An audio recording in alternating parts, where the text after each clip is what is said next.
Ito lang ang suspension bridge na nakita ko sa buong mundo na hindi kable. Kailangan malaking nung una pa nga ang ginagawa to kasi naging umabot 900 million natin yung original na budget. Umabot ng 1.2 dahil nag-refit.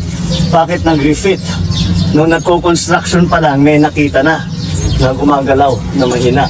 Kaya kailangan balikan at refit. Bakit ganun? Tapos may mga nagsasabi, yung mga DDMs, biglang uy, engineer na pala si BBM, wala kang degree, naging engineer pa. Alam niyo mga kotsero, kung marunong ka mag-observe at marunong ka magbasa, hindi mo naman kailangan maging engineer para makaintindi. Kailangan mo maging eksperto sa civil engineering para ikaw ay makapag-design at makapagpatayo ng isang tulay. Kailangan mo yun. Pero kung makaintindi lang at malaman kung paano tumatakbo yung mga bagay-bagay, hindi mo kailangan maging engineer. Ay, yung mga DDS nga, biglang naging eksperto na sa GAA, naging eksperto bigla sa government policy.